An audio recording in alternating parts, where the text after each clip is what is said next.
I've always been fixated on Marlon Brando's performance as himself, but it's particularly his performance as Superman's dad in the first Superman film, where like he has to say the word Krypton in that movie, the planet where Superman is from. And I've never seen this. Does he like not say it? Is he like Krypton? You are the only survivor of the planet Krypton. That's exactly how he says it. He says Krypton. God, Krypton. I know, because he can't commit to Krypton. He can't.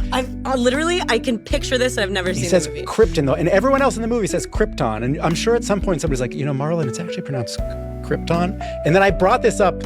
Poor male actors. God, it must just be so painful. It must have been hard to be Marlon Brando. So performance is inherently vulnerable and therefore quite embarrassing and unmasculine. You know what I mean? Like, there's no bravado in suggesting that you're a mouthpiece now for someone else's ideas, and that to sort of lend yourself, it's just inherently submissive. Yeah. Have you ever heard of a female actor that was method? And I mean, like, really, like, and I'm not coming for like the method. I don't even know enough about the I know what you're saying. Method. I mean, the only name that comes to mind is a teacher, Stella Adler, but I can't think of a performer who's associated with it. Right. In the way that some men are associated with it. Right.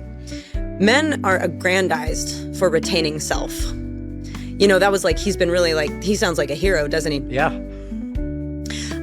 If a woman did that, it would be really, and I don't want to say this like black and white, like for sure I know that there would be this difference, but I truly believe from a very insider's perspective that if you have to do 50 push-ups before your close-up, or if you refuse to sort of say a word a certain way, or if you can't sit down in an interview and not kind of like repossess and belittle every question, especially if asked by a woman to you, the movie star. I mean, like Brando, I'm not coming for him.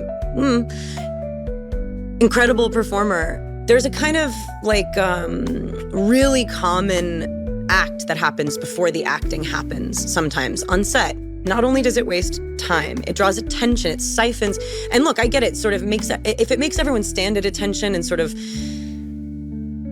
if you can protrude out of the vulnerability a little bit and you can sort of feel like, a gorilla pounding their chest before they cry on camera, it's a little less embarrassing to see. And also it makes it seem like it's a magic trick. It makes it seem like it's so impossible to do what you're doing that nobody else could do it.